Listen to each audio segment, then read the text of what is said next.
Welcome to Maheshan IAS. Your rank is our responsibility. एक पुरानी कहावत है कि कुछ आस्तीन के सांप ऐसे होते हैं जो जब आपको डसते हैं तो आपको मौत के घाट उतारने के लिए ही डसते हैं। सामने से आता हुआ वार व्यक्ति रोक सकता है, लेकिन अगर कोई पीठ में खंजर भोंके उससे बचना नामुमकिन हो जाता है। Jai Hind and I welcome you on Mahesan IAS digital platform once again. और आज आपसे बात करने जा रहा हूं कश्मीर में हुए उस बहुत ही शर्मनाक वाकये की कि जिसमें राष्ट्र चिन्ह को अपमानित किया गया है। आपको पता है दोस्तों, कई बार देश के प्रति ऐसी घटनाओं को जब लोग अंजाम देते हैं तो दिल दुखता है, और कुछ चंद आस्तीन के सांप पूरी कौम को काले धब्बे से ढक देते हैं। और यह कौम कोई एक स्पेशल कौम नहीं है, यह कोई सी भी कौम हो सकती है, कोई सा भी धर्म हो सकता है। उसमें पैदा हुए कुछ चंद लोग सारी कौम को सर्वसार कर देते हैं, उनको मुंह उठाने लायक नहीं छोड़ते। उन्हीं में से कुछ लोग हैं जिनको मैं अभी आपको दिखाऊंगा। फिलहाल आप मेरे पीछे प्रधानमंत्री मोदी, महबूबा मुफ्ती और उमर अब्दुल्ला को देख रहे होंगे। मैं आपके सामने बढ़ता हूं इस एडिटोरियल को लेकर जिसमें राष्ट्रीय चिन्ह का अपमान हुआ है कश्मीर के अंदर, श्रीनगर के अंदर। हजरतबल की एक श्रृंग है, ये दोस्तों ध्यान से देखना, यहां पे हजरतबल की ये एक श्रृंग है, इसका रिनोवेशन हो रहा था और उसमें यहां पर नेशनल एम्बलम बना हुआ था, यहां कोई और एम्बलम था। उसको ये व्यक्ति देखो, ये जलीलों की निशानी यही होती है कि ये जो व्यक्ति हैं इनकी वजह से हजारों लाखों लोग शर्मसार होते हैं। इन कुछ चंद बेवकूफों की वजह से हजारों लाखों लोग शर्मसार हो जाते हैं। ये क्या कर रहा है? पत्थर लेके एम्बलम को फोड़ रहा है। नेशनल एम्बलम, राष्ट्र चिन्ह, लॉयन कैपिटल ऑफ अशोका। दोस्तों सबसे पहले समझने का प्रयास करेंगे कि क्या हुआ था। एक मॉब था, एक भीड़ थी जिसने वेंडलाइज किया यानी तोड़ दिया newly installed renovation plaque at the revered of Hazratbal shrine Srinagar. ये हजरतबल श्रृंग है, दरगाह बोल सकते हैं आप, मजार बोल सकते हैं। उसमें जो है ये नया रिनोवेशन के लिए लगाया था रेवर्ड, और इसमें जो है इसको इन्होंने वेंडलाइज कर दिया यानी इसको तोड़ फोड़ दिया। और उसमें किसको तोड़ा है? नेशनल एम्बलम यानी अशोकन एम्बलम को तोड़ा है। The incident occurred on a Friday following Congregational prayer. ये उस समय पर हुआ जब वो अपनी धार्मिक प्रार्थना कर रहे थे और उस समय पर इनके दिमाग में खुरापात सूची, और उस खुरापात के तहत इन्होंने अशोक के चिन्ह को पत्थर लाकर तोड़ दिया। कुछ लोग हमारे घरों में ही बैठे हैं और हम ही को डसने के लिए तैयार हैं, और उनके जैसे दिखने वाले दूसरे लोग शर्म के मारे शर्मसार हो रहे हैं।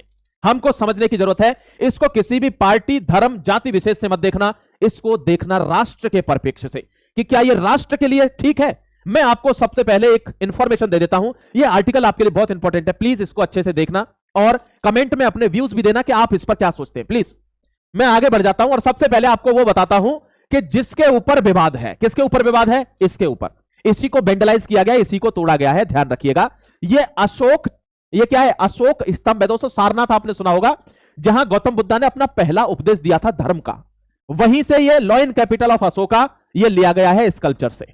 और इसका सोल मोटो है सत्यमेव जयते, यानी द ट्रुथ अलोन ट्रियम्फ्स। सत्य अकेला ही जीतता है और सत्य हमेशा जीतता है। ये अभी अभी नया एम्बलम स्टेब्लिश कराया गया है भारतीय सरकार के द्वारा, आप देख रहे होंगे। इसमें 4 शेर हैं चारों दिशाओं में। ये प्रतीक है प्राइड का, पावर का, करेज का और कॉन्फिडेंस का। इसमें 3 हमें हमेशा दिखते हैं, सामने से पीछे वाला नहीं दिखता। और वे 3 किसके प्रतीक हैं?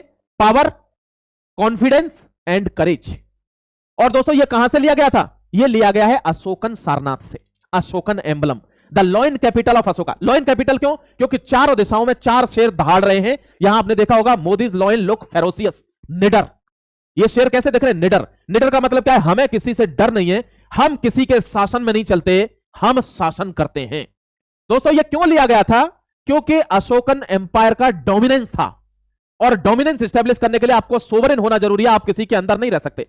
और ये लिया भी कब गया, ये मैं आपको बता देता हूं, 26 जनवरी 1950। ये कौन सी तारीख है? आपको भी याद होगी। ये वो डेट है जब व्हेन वी बिकेम रिपब्लिक, जब हम गणतंत्र बने, और उस दिन इसको लिया गया। क्योंकि गणतंत्र का मतलब क्या है? कि we are the dominant, we are the sovereign. हम सोवरेन हैं, हमारी किसी पॉलिसी को, हमारे नियम को कोई और व्यक्ति ना तो इफेक्ट करेगा ना बनाएगा, हम स्वयं बनाएंगे। यानी हम अपने देश के मालिक स्वयं हैं। हमारा देश हमारे नियम कानूनों पर चलेगा, हम किसी के इन्फ्लुएंस में आकर कोई निर्णय नहीं लेंगे। And that is called pride, power, courage, confidence. नीचे इसमें 2 चीज और हैं, ये भी मैं आपको बता देता हूं कि नीचे इसमें 2 चीज और है दोस्त। यहां एक घोड़ा है और यहां एक सांड है, बुल। ये भी प्रतीक है। ये चक्र बीच में बना हुआ है, ये भी प्रतीक है। आपको समझना चाहिए ये क्वेश्चंस आ सकते हैं। देखिए आपके लिए इंपॉर्टेंट है, ये जो बुल है वो बुल किसका प्रतीक है? यौवन का प्रतीक है। किसका? यौवन का प्रतीक है। ये जो घोड़ा है हॉर्स, हॉर्स किसका प्रतीक है दोस्तों? रॉयलिटी का प्रतीक है हॉर्स, रॉयलिटी का प्रतीक। King Buddha was the royal person, वो राजा के पुत्र थे भाई। यहां पर यौवन यानी वे जवान थे। बुल का मतलब क्या? आपने देखा होगा गांव में आज देसी भाषा में क्या बोलते हैं, पूरा सांड हो रहा है। इसका मतलब वो युवा हो चुका है, यंगस्टर है। ये धर्म चक्र परिवर्तन है। ये धर्म चक्र परिवर्तन ये दिखा रहा है कि कैसे आप बचपन से धर्म का पहला उपदेश ही सारनाथ में दिया था, वहीं से लिया गया है ये। और धर्म चक्र परिवर्तन का उपदेश ही यह है कि ट्रुथ अलोन ट्रियम्फ्स। इसके ऊपर पूरा विवाद है। एक बात बताइए, मैं आपसे पूछना चाहता हूं, ये बातें आपने देखा होगा 10 रुपए के नोट पर भी यह अशोक एम्बलम है, 100 रुपए के नोट पर भी यह था। अब हटा के गांधी जी लग गए वहां पे। आपको फोटो दिखाऊंगा, व्हाट्सएप चैनल ज्वाइन कर लेना, मैं वहां फोटो डालूंगा। दोस्तों आपको पता है हज के लिए जो यात्राएं होती हैं उसमें सब में वही पैसा यूज होता है जिन पर एम्बलम बना हुआ है। उनको मत करो यूज, वो तो हराम हो गया। नहीं, आप पैसे लेके मंदिर मस्जिद दरगाह हर जगह जा रहे हो, उसमें एम्बलम बना हुआ है। क्योंकि कुछ पॉलिटिकल हथकंडे अपना रहे हैं, पॉलिटिकल पार्टीज, वो कह रहे हैं ये किसी धर्म के खिलाफ है, ऐसा मत करिए। धर्म के खिलाफ है तो इस पैसे का यूज क्यों कर रहा है? उस पर बना हुआ है अशोक। दोस्तों ये मेंटालिटी हमको बदलनी होगी। ऐसे लोगों को, ऐसे सपोलों को, आस्तीन के सांपों को हमको पकड़ना होगा जो पूरी कौम को बदनाम करते हैं। मैं आपके सामने कुछ चीजें दिखा देना चाहता हूं जो इसमें हुआ है। देखिए जरा ध्यान से एक बार। द रूट कॉज क्या है? The controversy stems from the plague. यहां से कंट्रोवर्सी कहां से हुई है? यहां से पैदा हुई है कि इसको पत्थर लेके तोड़ा गया। Violates the core Islamic principles of Tawheed. तौहीद क्या होता है? मोनोएथिज्म, यानी हम एक में विश्वास करते हैं, एक में। कुछ कहते हैं सबका मालिक एक, कुछ कहते हैं कई, हर आदमी एक ही है, मतलब कुछ कहते हैं सबके अंदर भगवान है, हर भगवान एक ही है। कुछ क्या कहते हैं? मोनोएथिज्म, एक ही है। यही प्रॉब्लम है। अब इसकी वजह से वो वायलेट कर रहा था उनके धर्म को और वो पत्थर लेके तोड़ दिया। पैसा वायलेट नहीं कर रहा है, वो 2 नंबर का काम से चाहिए, ये कर रहा था वहां श्रीन में। समझ गए? आइडल वर्शिप, वो कह रहे हैं कि हमारे यहां मूर्ति पूजा नहीं होती है, तो वो आइडल वर्शिप बैन है, इसलिए वो उसको खराब कर रहा था। इस पे कई पॉलिटिकल पार्टी जो सेपरेटिस्ट टाइप के लोग हैं उन्होंने आके रोटियां सेकी कि हाँ ये बात तो सही है, ये तो जो वक्फ बोर्ड वाले लोग हैं उनको एफआईआर होनी चाहिए, उनको पकड़वाना चाहिए कि ये अंदर क्यों आ गया। मतलब Omar Abdullah, my dear, I can't believe, Kashmiri लोग भी इस हथकंडे को समझना सीखो, कब तक मूर्ख बनोगे पढ़े लिखे होकर।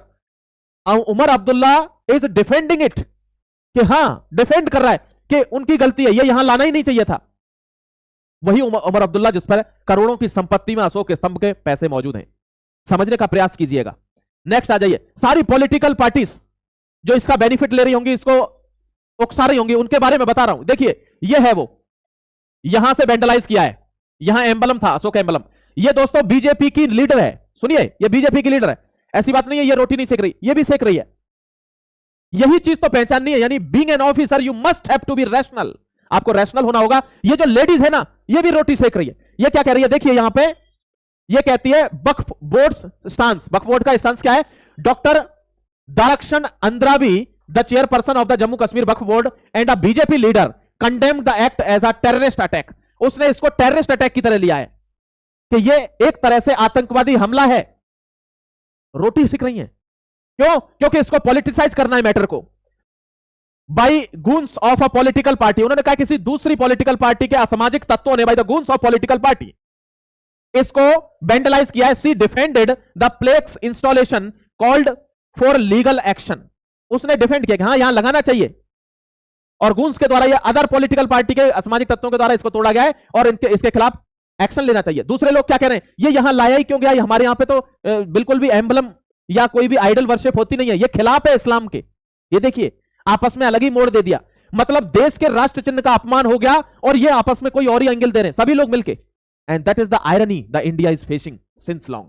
यही भारत की विडंबना है जो लंबे समय से भारत झेलता हुआ आ रहा है। देखिए ये दोस्तों वही लोग हैं जो अपने पॉलिटिकल बेनिफिट्स के लिए किसी भी स्तर तक गिर सकते हैं। They can shake hand with the separatist also. Pakistan के साथ जो अलगाववादी काम करते हैं ना, उनके साथ हाथ मिलाते हैं ये लोग, वही हैं।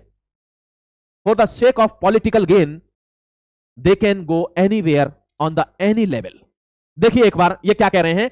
National Conference NC Jammu Kashmir chief minister Omar Abdullah and other National Conference leaders criticise the Waqf board misuse. Waqf board का मिसयूज करने के लिए उन्होंने बताया वक्फ बोर्ड ने इसका मिसयूज किया है। of the national symbol and questioned the need for it on the religious plaque. Question उठाया है कि इसको धार्मिक स्थान पर क्यों लाया गया, वक्फ बोर्ड के ऊपर ही भांडा फोड़ दिया. They accuse the BJP deliberately hurting public sentiment. देखो पॉलिटिसाइज कर दिया कि बीजेपी ऐसा जानबूझकर करती है क्योंकि वे किसी धर्म को ठेस पहुंचाना चाहते हैं उसके खास लोगों को. यह है दोस्तों, देख लीजिए शकल, दोनों तरफ से एक ही तरीके की स्थिति है. Andrabi's removal and a probe into the Waqf board's finance. Andrabi तो कह रही है वक्फ बोर्ड में इसको तोड़ा गया, ये टेररिस्ट अटैक है. ये क्या कह रहे हैं कि अंद्राबी को गिरफ्तार किया जाए कि वक्फ बोर्ड में इसको उस ऋण के अंदर लगवाया ही क्यों गया, हमारे यहां तो आइडल वर्शिप बैन है.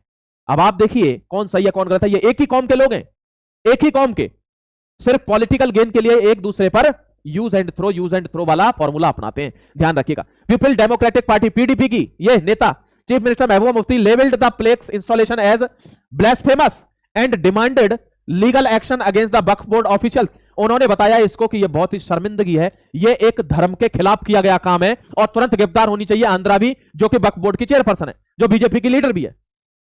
यह महबूबा मुफ्ती के द्वारा रिलीजियस सेंटिमेंट्स को क्या करने के लिए, फायर देने के लिए यूज हो रहा है. आपको यह सब चीजें समझनी होंगी बीइंग अ पर्सन. ये देखिए, अशोक स्तंभ हमारी अस्मिता हमारा गौरव, इसे तोड़ने वाले भारत की आत्मा को चोट पहुंचाते हैं. आपने देखा होगा बीएनएस भारतीय न्याय संहिता के अकॉर्डिंग कई लोगों पर एफआईआर भी हुई है, नियरली 50 लोगों पर एफआईआर हुए, लीगल एक्शन हुआ है, एफआईआर हुई है. इस इंफॉर्मेशन के बाद ऑनगोइंग टेंशन क्या है, incident has escalated into major political storm. बड़ा राजनीतिक मुद्दा बन गया है with in the BJP, condemning the vandalism of an anti national और टेररिस्ट अटैक बता रही है बीजेपी, इसको एंटी नेशनलिस्ट बता रही है. तो ये जो है भारत की अस्मिता पर वार है. मैंने आपको एक एग्जांपल दिया था कि नोटों पर हर जगह ये है, हज यात्रा हो, चाहे कोई भी सब्सिडी हो, चाहे आप दरगाह में नोट लेके जा रहे हो, जेब में पैसे लेके जा रहे हो, हर जगह अशोक स्तंभ मौजूद है. वहां पे वेंडलाइज नहीं किया गया, वहां इनकी धार्मिक भावना क्या, इसका मतलब हर जलील व्यक्ति क्या है, मतलबी है, मतलबी है. यही चीज रैशनल व्यक्ति को समझनी होगी कि क्या है इसकी. अब इसको इन्वेस्टिगेशन के लिए बैठा दिया है, कोई भी इसका वो निकलेगा दोस्तों, उसका हमारे पास रिजल्ट आएगा. नेशनल इंपॉर्टेंस ऑफ अशोक स्तंभ, आप समझ लीजिए नेशनल इंपॉर्टेंस क्या है, वही जो मैंने आपको समझाया था कि ये 4 लॉयन है, the 4 lions symbolise power, courage, confidence and pride. और इसका एक ही सोल मोटो है, दैट इज सत्यमेव जयते, द ट्रुथ अलोन ट्रियम्फ्स. सत्य अकेला भी होगा तो भी जीतता ही है. ये इंस्क्राइब्ड है, वहां पर बुल और वो भी बच्चे बने हुए हैं दोस्तों, चक्र, बुल और हॉर्स. वो मैंने आपको बता दिया, हॉर्स रॉयलिटी का सिंबल है, बुल यौवन का सिंबल है यानी द यंगनेस का सिंबल है, और धर्म चक्र जो है वो चलते हुए वक्त का यानी धर्म का सिंबल है कि आप जैसा करेंगे वैसा आपको मिलेगा, अकॉर्डिंग टू बुद्धा, जो उन्होंने पहले धर्म में उपदेश में बताया था कि ट्रुथ अलोन ट्रियम्फ्स, सत्य हमेशा विजय होता है, सत्यमेव जयते. समझ गए, सत्य की ही विजय होगी, ध्यान रखना माय डियर. और रिपब्लिक का मतलब क्या होता है, रिपब्लिक का मतलब है कि चारों दिशाओं में हम अपने अकॉर्डिंग चलेंगे, कोई दूसरा हमको इन्फ्लुएंस नहीं करेगा. That is called the meaning of republic, being Dominic. ठीक है. And these are the other courses launched by the Maheshan IAS. You can join the other courses also. If you directly want to log into any of the course, you can directly scan to this QR code. You can visit our other social media platforms also. Either it is Instagram, Facebook, Telegram or WhatsApp. You can join us on YouTube channel also. Please do subscribe the YouTube channel if you have not subscribed yet. I'll see you in the next editorial very soon. Till then, take care. God bless you. Jai Hind. Bande Mataram.